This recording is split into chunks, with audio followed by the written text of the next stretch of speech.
রাজধানীর কমলাপুর রেলওয়ে স্টেশনের মনিটরে গভীর রাতে আপত্তিকর ভিডিও ভেসে ওঠার ঘটনা ঘটেছে। এ সময় উপস্থিত যাত্রীরা পাথর ছুঁড়ে মনিটরটি ভেঙে ফেলেন। জানা গেছে, গত শুক্রবার গভীর রাতে এ ঘটনা ঘটে। এ সময় উপস্থিত যাত্রীরা বিব্রতকর পরিস্থিতির মুখোমুখি হন। বিষয়টি খতিয়ে দেখতে এরই মধ্যে তদন্ত কমিটি গঠন করা হয়েছে।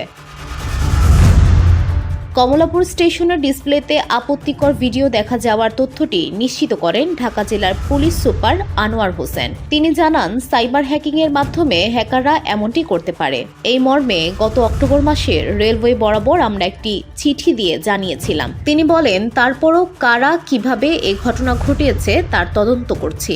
ইতোমধ্যে ঘটনায় 3 সদস্য বিশিষ্ট কমিটি গঠন করা হয়েছে।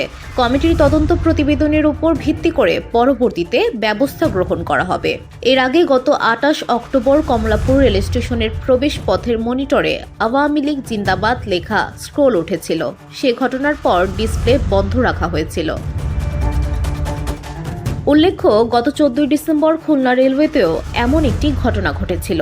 স্টেশনের ডিজিটাল স্ক্রিনে ক্ষমতাচ্যুত আওয়ামী লীগ, ছাত্রলীগ ও শেখ হাসিনাকে নিয়ে প্রচারণা দেখা যায়। ডিজিটাল স্ক্রিনে দেখা যায়, ছাত্রলীগ আবার ভয়ঙ্কর রূপে ফিরবে, জয় বাংলা, জয় বঙ্গবন্ধু, শেখ হাসিনা আবার আসবে। বিষয়টি ছড়িয়ে পড়লে খুলনা মহানগর বিএনপি ও বৈষম্য বিরোধী ছাত্র আন্দোলনের নেতাকর্মীরা গিয়ে স্টেশন ভবনে বিক্ষোভ করতে থাকেন। তারা ঘটনার সঙ্গে জড়িত সন্দেহে মোহাম্মদ আসলাম হোসেন সেন্টু নামে এক ব্যক্তিকে পুলিশে হস্তান্তর করেন।